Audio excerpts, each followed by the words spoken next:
Hello all, once again.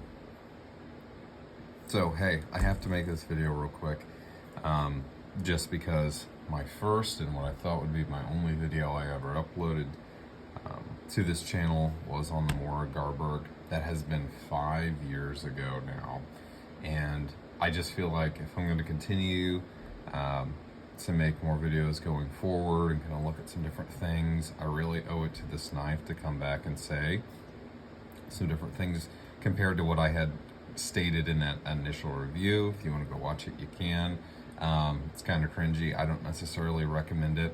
So I'm going to do a quick synopsis of what my original complaints were, and then I'm going to just kind of go through everything again. So at this point, when I had that knife and I made that video before, it had been 6 months. At this point, it's been well over 5 years.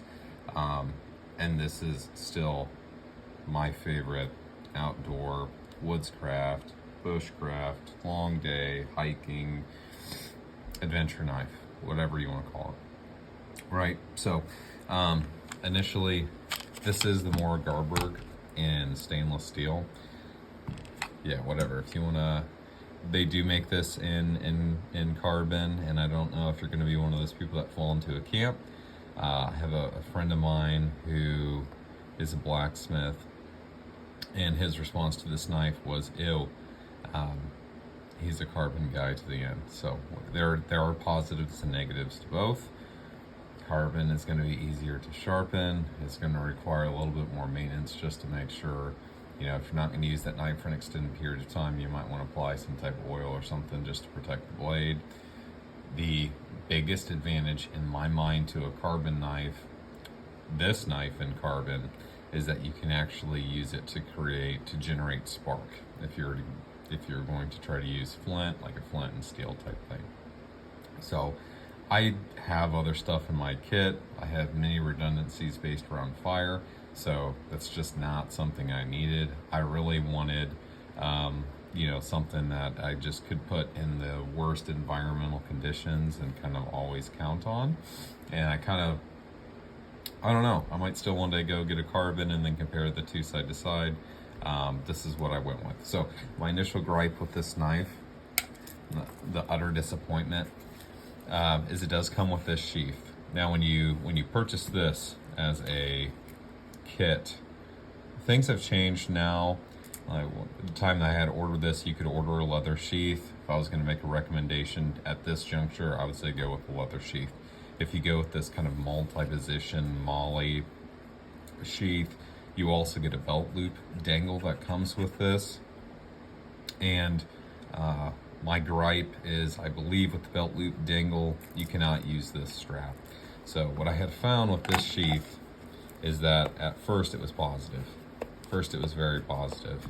You can still hear a little bit of clicking, but it would bounce out. Or because it was a dangle sheath, sometimes the sheath would invert or kind of twist if you were jumping or climbing or, you know, kind of moving. It was getting snagged under pants, whatever. And more than once this knife had fallen out of the sheath, and it was super disappointing the last time that it had fallen out of the sheath, that it had actually kind of nicked the blade. Since then, I've really kind of cleaned it up. So that's not there anymore, but that was my initial complaint and initial gripe. A lot of comments on that video were saying go with a leather sheath, you know. Yeah, that's true. I wouldn't count on this. Now, if you want to take this system here, that you can actually use this retention strap, because remember with the belt dangle, I do not believe they sit at the same position on the sheath. So with the belt dangle, you cannot use this retention strap. That's a bad design in my opinion. But with this particular system, the sheath in this case with the Velcro that's meant to be attached with MOLLE webbing, you can use this retention strap. So if you're going to put this on a backpack or something, this is fine. This would work. This would hold the knife just fine. But for carrying the knife on your person, much better option in my opinion is to get something or make something, make a Kydex sheath. So if you're crafty, if you have the stuff, if you have the time, if you have the patience, the money to invest, Kydex isn't very difficult to work with. You know, it can be pretty fun. You can make a completely modular system with Kydex. In my particular position, I didn't want to invest in all the startup to get a Kydex sheath going. I purchased one of these units on, I think this one actually came from eBay, Handmaker, a handcrafted one on eBay, but you can get them tons of places. You know, I'm sure there's standardized sheaths on Amazon at this point. I think I would probably lean more towards somebody hand making small batch units. I would probably estimate, in my opinion, that you're going to get a higher quality product. You know, not all Kydex is the same. Some of the more commercial Kydex is a little bit thinner. It's kind of flimsy, and I just don't think you're going to get such a real positive kind of snap with it. So super pleased with this. You know, this wasn't a lot of money at the time of purchase. It may have been 30, 40 bucks for the sheath. I think it was closer to the 30, but maybe then 30, 40 bucks.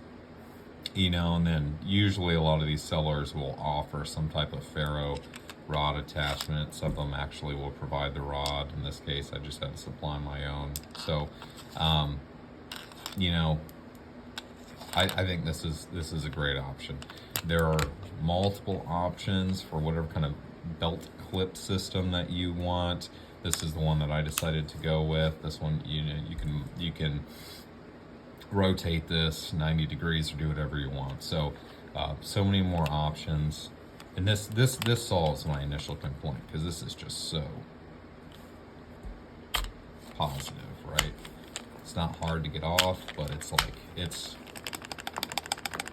not going anywhere. So that addresses my concern. For those of you who don't want to go back and see the other video, or haven't watched any of the 1,000 review videos on the Morakniv Garberg, you know, this knife is not indestructible.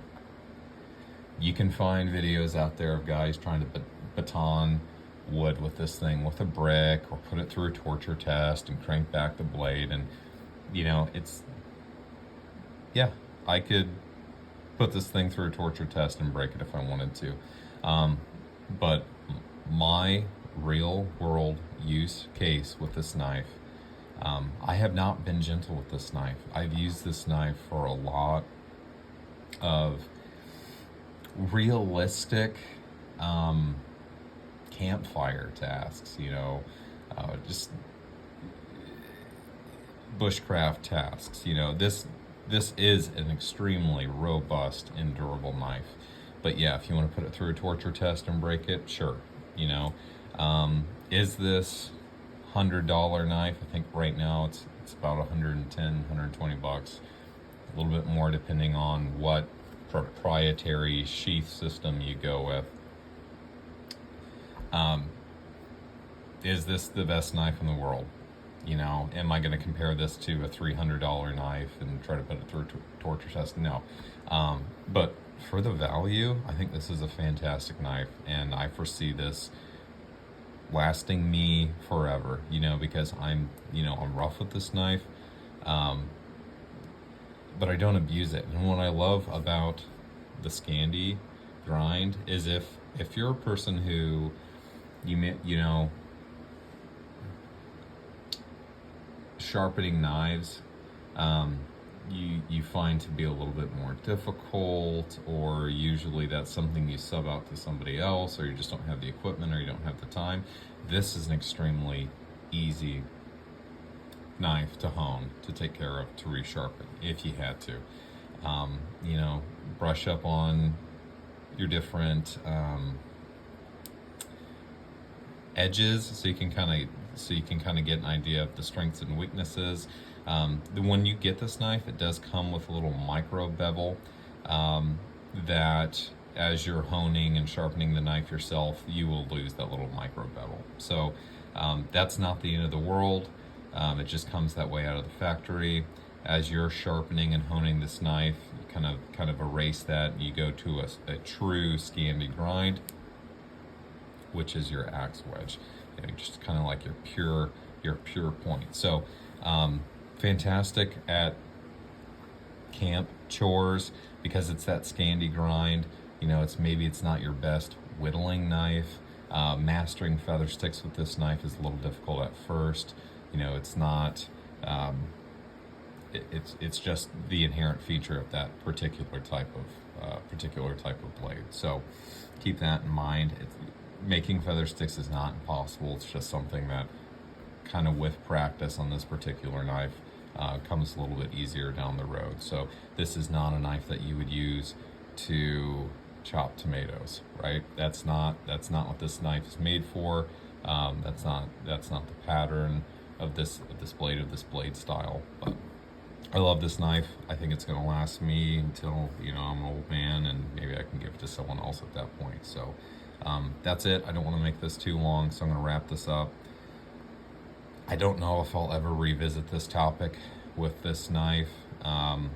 There's just so much out there already on this that I don't know if there's really anything that I can add that you can't already find. But as far as a recommendation from me, I love this knife. I think it's worth the money. This really makes, you know, once you kind of upgrade from the proprietary sheath system to something a little bit higher quality, this is really just a great setup. So thanks.